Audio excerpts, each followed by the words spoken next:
hinahamon ko ngayon si Senate President Escudero na, come on, i-convene mo na yung Senado as impeachment trial court. Ang kapal na mukha. Hinamon niya pa po si Senator Escudero na umpisahan na daw po itong paglilitis kay VP Sara Duterte diyan po sa impeachment complaint nila. Yung naghamon mga lodi, yung convicted. Dahil sa nangyari mga idol, marami pong mga congressman na nag-yes na bigla pong nagugas ng kamay.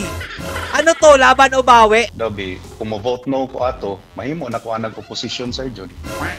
Kung mahimo tag oposisyon kay balora ba taon sa mahitabuan na. Napilitan sa tingin ko na mag-vote yes ito para magkaroon ng pondo. Kaya daw po nag-vote yes ito po si Edgar M. Chato. Akala daw po niya kaya siya nag-vote yes kasi attendance daw po yun sa snack. Pero inyo, pumirma lang ng yes dahil akala niya attendance sa snack. Sabi po ito ni Rep. Peter Miguel, nagpirma ako kasi pinagtanggol ko si Vice President Sara Duterte. What? O ngayon, naguhugas kamay kayo? Ang lalabo ng mga dahilan ninyo.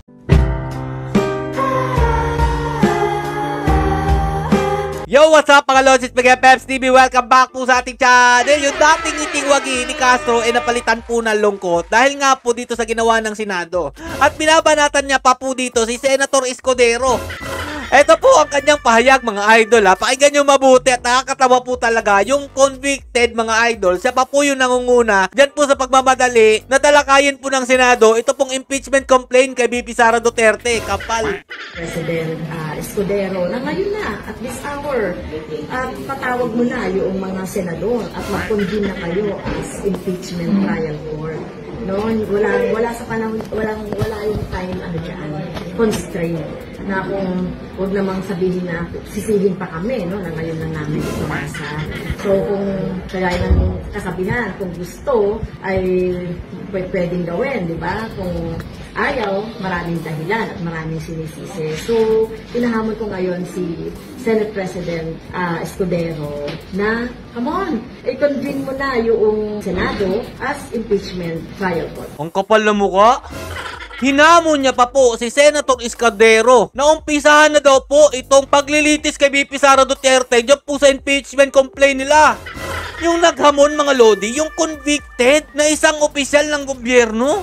Natuloy pa po natin mga idol. So whether kahapon lang yan, no, or 2 months ago or isang taon na ipinasa ng House of Representatives itong impeachment complaint, ay hindi nawawala yung mandato ng mga senador bilang mga impeachment judge. Kahit na ano pang mga panahon, basta yung ating pong mahalaga itong usapin dito pagpapanagot sa isang impeachable official. Mas mahalaga sa amin, mabigyan ng katarungan yung mga convicted dapat nakukulong. Yun yung mahalaga sa amin. Kaya walang panahon yan. Anytime. No? Katungkulan natin ito bilang mga mambabatas na ibinigay sa ating mandato ng taong bayan ay gawin natin. Huwag tayo mag-passing the buck or mag-pass ng mga sisi. Kaya may panahon pa yan, no? Kahit naman hanggang sa susunod na kongreso ay magagawa pa rin yan. Kaya ang mahalaga lang, no, tugunan natin ang panawagan ng taong bayan. Impeach si Sara Duterte at i-convict. Ito yung mahirap sa mga naging opisyal ng gobyerno, no? Na iba yung pinaglalaban at yung sariling interest lang nila ang gustong masunod. Kahit hindi na po naaayon sa batas, yun po talaga ang kanilang pinagpipilitan. At dito nga mga idol, sumagot po si Senator Escudero dyan po kay Castro. Pakinggan nyo mabuti mga lodi kasi sinisisi po nila ang Senado sa hindi daw po pagtugon agad dito po sa kanilang complaint. Ano po ba ang dahilan? Para po sa mga hindi nakakaalam, bakit po nila ginawa ito sa Senado? O ito mga lodi, pakinggan nyo ha.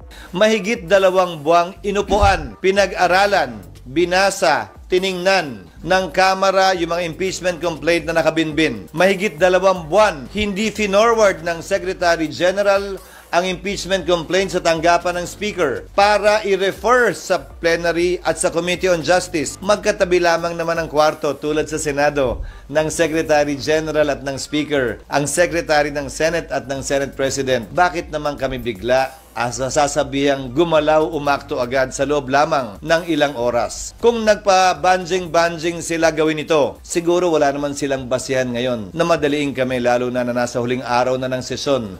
Yan pinadala sa amin halos mag-aalas 5 pa ng hapon. O, di ba mga Lodi? Ibig sabihin talaga nun, minamadali nila ang impeachment kay VP Sara Duterte. Last hour po nila sinumite. Minamadali nyo lang kasi. Atat-atat lang kayo. Kaya gusto nyo agad-agaran na mapa-impeach si VP Sara Duterte. Pero buti na lang matatalino ang nandyan po sa loob ng Senado.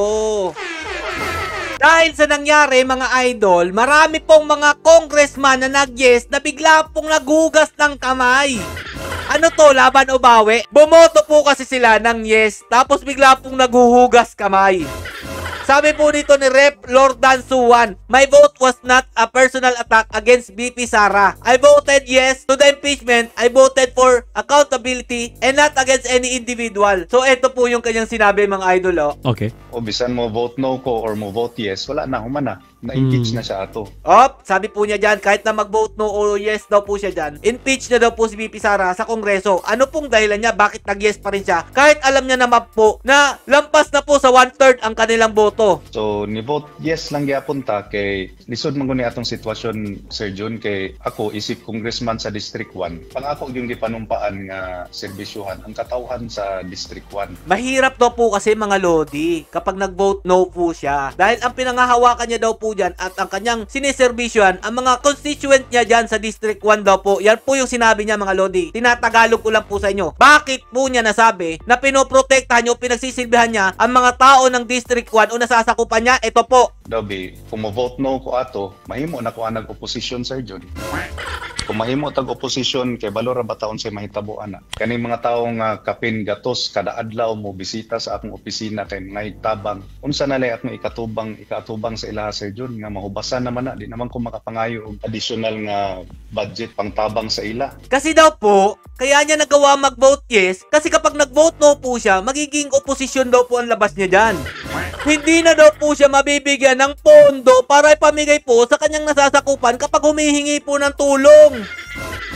Ganon po ang ginagawa ng administrasyon ni Bongbong Marcos Romualdez. Kapag hindi ka sumang-ayon sa gusto nila, pag-iinitan ka gaya po na nangyari dito sa amin sa Davao City. Kaya po mga Lodi, lahat po ng mga bakuna dito, sa mga bata, yung mga anti-rabies, wala na po kami nyan dito ngayon. Nadapti naman po na meron kada taon. Ngayon lang po kami nawala ng pondo about po dyan sa mga health issue. Nako po, wala na po kayong mahihita dito po sa aming congressman. Nandun po lahat sa pang-ayuda ni Mix Nograles at saka ni Carlo Nograles. Yan po ang katotohanan. Kaya po, napilitan sa tingin ko na mag-vote yes ito para magkaroon ng pondo. Pero, sir, hindi po yan ang tamang rason. Tuloy pa natin dahil meron pa po mga Lodi ang nakakatawang rason. Kaya daw po nag-vote yes ito po si Edgar M. Chato. Pirma ko sa papel nga nagpa-impeach ni VP Sara Duterte tungkol kay Abby Cog attendance to para sa snacks. Ha? Akala daw po niya kaya siya nag-vote yes kasi attendance daw po yun sa snack. Sabi po sa Bohol Plus Report, mga Lodi, okay ra kong Edgar Chato sa pagpirma nimo number 118 gipasaylo kana namo wala raman ka nakahibalo di ay. Pinatawad na daw po siya dahil wala daw po siyang alam na pagpapa-impeach daw po yun kay VP Sara Duterte. Alam ko comedy lang to mga Lodi, no? Pero kung sa totoo man mga idol na ginawa po ito ni Edgar Chato, kung ito po talaga ang dahilan niya, matakot na po kayo sa inyong distrito. Pumipirma pala ito nang hindi niya alam ang mga pinipirmahan niya.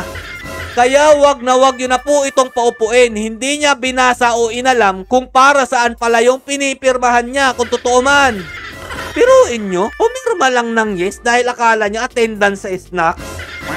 Yun pala, impeachment na kay VP Sara Duterte. O ngayon, naguhugas kamay kayo? Ang lalabo ng mga dahilan ninyo. So, ito pa mga Lodi kung ito comedy, ito po yung pinakamalabong dahilan kung bakit daw po siya nag-vote yes para sa impeachment ni VP Sara Duterte. Sabi po ito ni Rep. Peter Miguel, nagpirma ako kasi pinagtanggol ko si Vice President Sara Duterte. What? Kaya siya nag-yes daw kasi pinagtatanggol niya daw po si VP Sara Duterte? Anong klaseng pagtatanggol yung ginawa mong pag-yes? Ayon po sa ArcRight, ayon kay Kong Peter Miguel ng 2nd District ng South Cotabato, siya ay pumirma sa impeachment upang ipagtanggol daw si Vice President Sara Duterte. Ayon pa sa kanya, bilang isang taga-suporta ng Vice Presidente, hindi biro ang kanyang ginawang desisyon na pagpirma. Ang labo ng pagpapalusot mo, Kong. Tandaan nyo rin po ito mga Lodi ha, yung mga dyan po sa South Cotabato, 2nd District. Nakakatakot po maging representante ng inyong lugar to. Hindi niya po alam ang mga ginagawa niya. Nag-yes lang po siya. At hindi niya po alam ang dahilan. Kung itong sa Bohol, mga Lodi, akala niya attendance para sa snacks yung kaya siya nag-yes. Ito naman mga Lodi, dahil pinagtanggol daw po niya si VP Sara Duterte. O yung mga taga South Cotabato na 2nd District at ito pong taga Bohol, mga idol, ingat-ingat po kayo dito sa mga representante na inyong lugar. Kawawa kayo dyan, pataka raw pirma. At ito ang pinakamasakit sa lahat mga Lodi. Ang kaisa-isang kongresista ng Davao Region na pumirma pabor sa impeachment ni VP Sara Duterte. Tatalakayin natin to mga Lodi, pero sa susunod na video na medyo mahaba-haba to. Alamin po natin kung ano po naging epekto nito sa kanyang ginawang pagpirma o pag-yes.